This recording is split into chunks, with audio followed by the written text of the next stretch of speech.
So the last thing that I wanted in my own life was another being to take care of.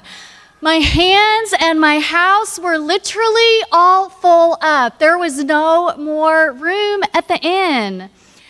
And I probably can't tell you the number of times that well-meaning friends sent me pictures and videos of kittens and puppies and rabbits with the plea, "You should take them. They're so cute. You'd be so happy." No, actually, I wouldn't be so happy at all with one more thing to take care of. No way, it's not me. Stop sending me these things. And some of you out there are guilty of sending those emails. You know who you are. I'm not going to point, but Jonathan is, so there you go. So see, the thing is, we already have one cat. Her name is Kika. She's a pretty kitty lady, of course, and she's the perfect cat for us. She stays outside most of the time, and she only comes in for food, and occasionally she'll let us pet her. She loves us just enough. Now, I must have said no to additional beings so many times that the universe finally started listening.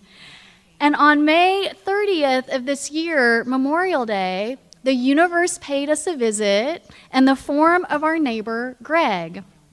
So one morning, that morning about 10 a.m., I heard a knock on the door. Tera, come quick. What, I say? And there was Greg with a tiny black 4-week-old kitten that had been hidden under a chair in his mom's house. They had no idea what to do with a tiny black 4-week-old kitten whose mom was nowhere to be found. So the universe nudged Greg in the direction of our house. They thought, who better to take care of this kitten than those people who live across the street from us?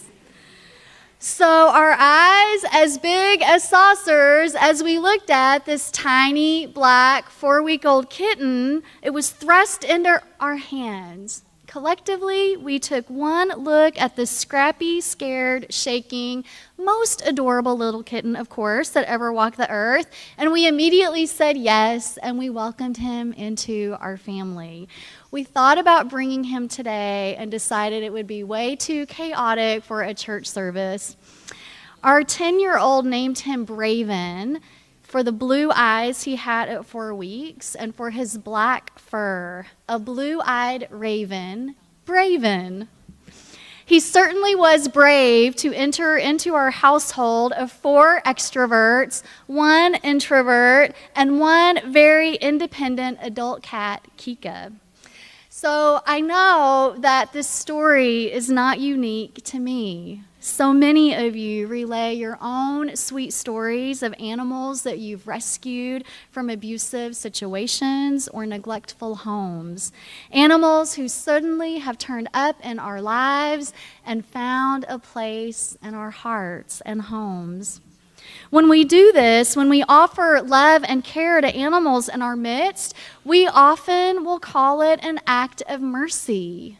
An act of mercy with those animals. But what does it really mean to offer an animal mercy?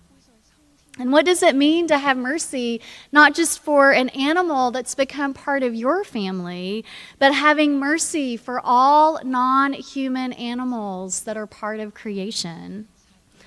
Today, mercy sometimes has a negative connotation. Mercy has become connected to the idea of punishment. We may think of mercy like when a judge finds someone guilty but then withholds any kind of punishment. That's mercy.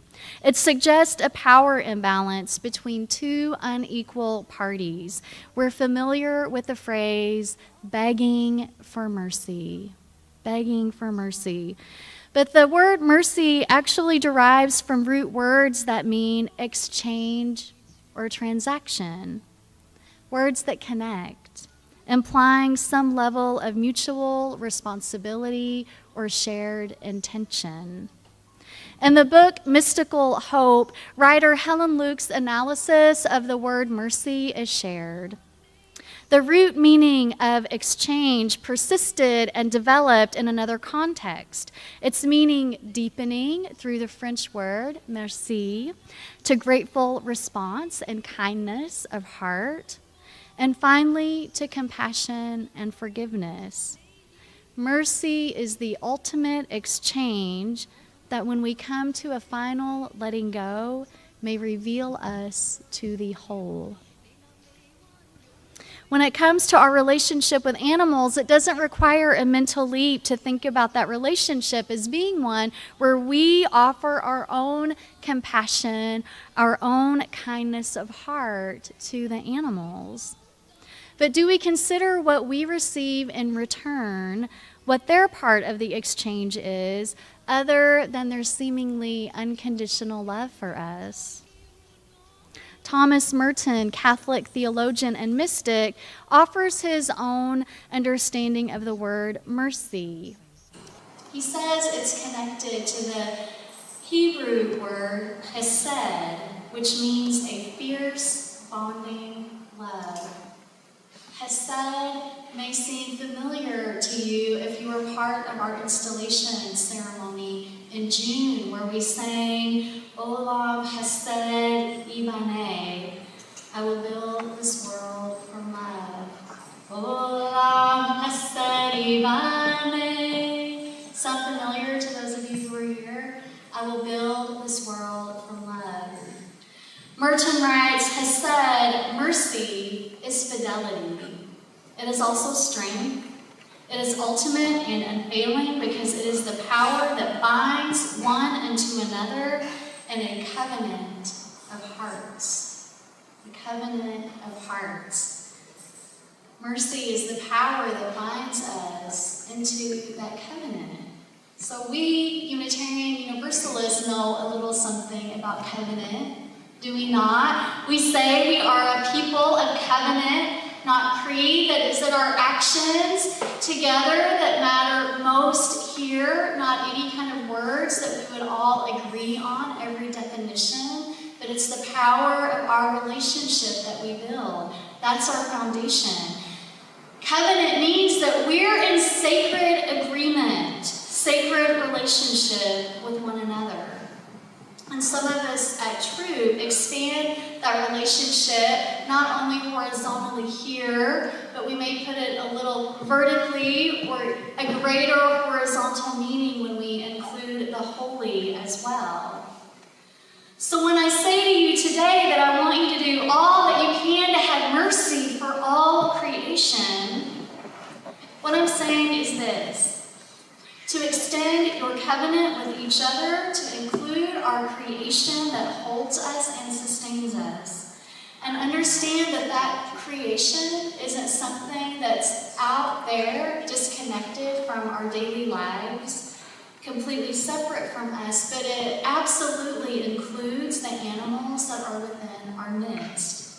Just as we are bound together, just as we are bound with the rest of humanity, we too are bound with non-human animals. I know just how easy it is to fall in love with a kitten, or a puppy, or maybe a goldfish, or even the two ravens that find their home up in a certain short church tower every spring. It's harder to fall in love with animals that aren't quite so cute, aren't quite so cuddly, or whose lives are almost invisible to us, such as lives of the animals suffering on factory farms or in scientific labs. Wherever you are today on the spectrum of your own mercy, your own sense of covenant of hearts, with non-human animals, I'm asking you today to lean into that next stage of covenant with them. Wherever you are, whether it's for the rest of this church service, the rest of today, the rest of the week, expanding it out into the next month. I'm asking you to strive to develop kindness and compassion for the animals in our midst. And so, if you are a person who already is in love with those animals in your home, I'm I'm asking you to expand that love out to the wild animals that are in your neighborhood. Whether they're the squirrels, those rascally raccoons that get in your garbage can, the possums that come in so quietly at night. And if you're out there sitting in the pews and you're like, you know what, Reverend Tara, I got that. I already love the squirrels and the possums and the raccoons. I'm good. Then I'm asking you to expand that love out into the wild animals that we don't see but we know exist. Whether it's the bobcats that prowl around on the hills, the coyotes that sneak down the sidewalk in the evening, or the animals out in the wild spaces of the United States or other areas. I ask you to expand that love out to them. And if you already love them with all of your heart and feel that you are in covenant with those animals as well, I ask you to expand it out another level and to extend that love to animals that are living in labs or that are on factory farms. Those animals that we definitely don't see, that we benefit in some way from, and yet who are indeed suffering. What would it be like to let that mercy, that covenant of your hearts, to extend out that fully, to not only encompass our cute little kittens and puppies and sweet ones in our homes, but to go all the way out to those with whom our relationship feels confusing. Because just as we know we don't like some of the conditions that those animals are in, it may be that we're not ready to give up in our own lives what we feel like we benefit from. And so if that's you, what would it look like to extend that covenant of hearts out to them? How might it change your action this afternoon or tomorrow or the rest of the week? I'm asking you if there might be one thing you could give up in your life that might allow more peace for animals that end up in those labs or on our factory farms. So wherever we are on the spectrum of our covenant of hearts with the non-human animals that are in our midst, may we all continue to feel the blessing of animals in our lives, and in turn, through our actions and intentions, may we continue to bless them day to day, week to week, month to month, and year to year. Amen, and may it be so.